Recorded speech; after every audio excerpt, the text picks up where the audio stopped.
Assalamualaikum warahmatullahi wabarakatuh. Saya seorang pedagang, tolong berikan nasihat agar bisa mengikuti sahabat Rasul seperti Uthman bin Affan, Abdurrahman bin Auf, Bismillahirrahmanirrahim. Dengan menyebut nama Allah yang Maha Pengasih lagi Maha Penyayang.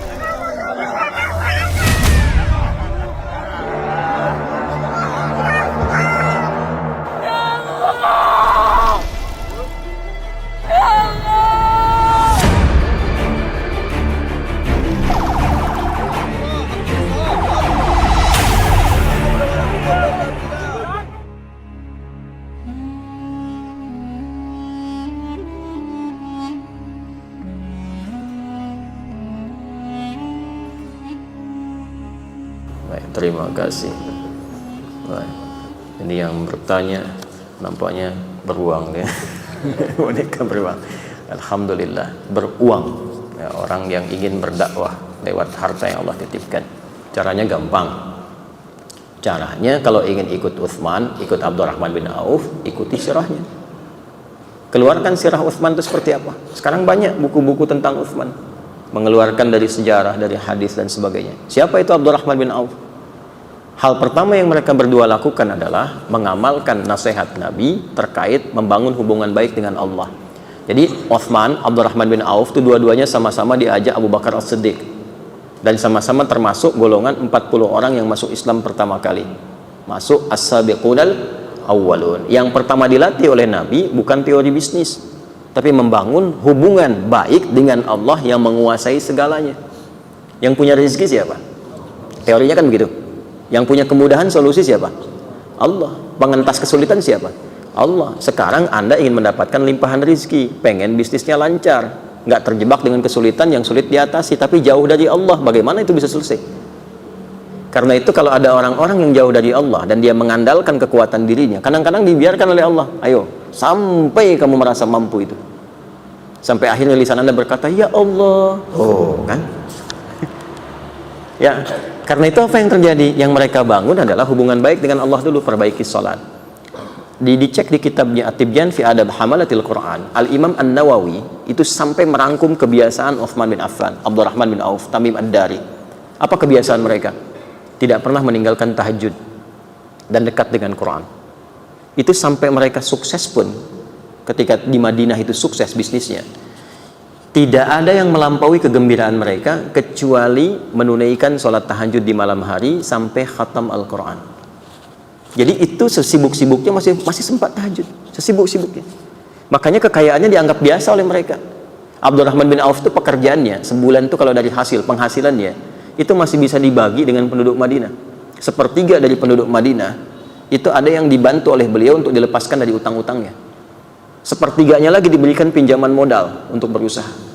Sepertiganya lagi yang tidak punya kemampuan keras untuk bekerja disantuni. Jadi semua penduduk Madinah itu mendapatkan bagian dari santunan Abdurrahman bin Auf. Ya, Abu Talhah itu paling kaya di Madinah, tapi ketika dibutuhkan oleh agamanya apa aja bisa diinfakkan.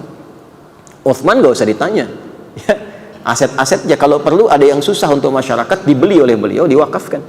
Itu kan kisah sumur itu, ya. Kisah kebun itu yang sekarang jadi penginapan yang viral itu pekerjaan mereka. Bagaimana itu bisa terjadi ketika hubungan dekat dengan Allah itu terjalin?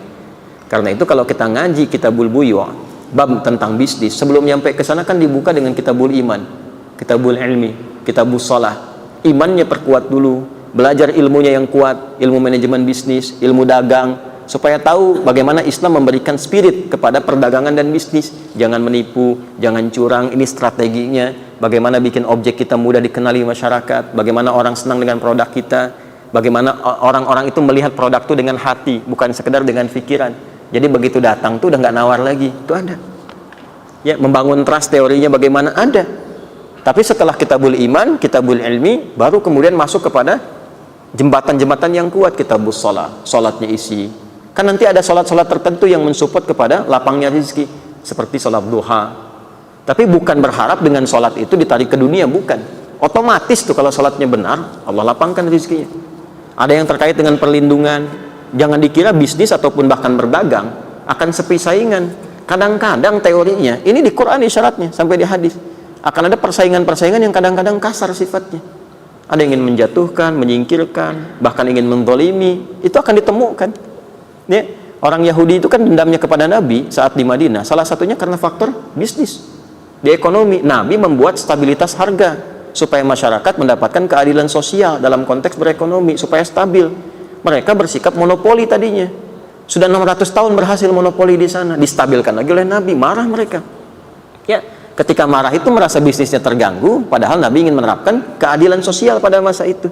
Maka dibuatlah kemudian makar-makar dan sebagainya, dibiayai orang-orang tertentu untuk menyakiti Nabi. Itu bisa terjadi. Nah, nanti ada teori-teorinya seperti apa supaya dilindungi. Tahajud itu mendatangkan perlindungan dari Allah, bahkan membimbing Anda untuk bersikap proporsional dan profesional. Nanti ada di Quran surah ke-17 ayat ke-79 sampai 81, termasuk 4 keutamaannya. Rabbi adkhilni mudkhala sidqin wa akhrijni mukhraja sidqin waj'alni min ladunka sultanan nasira.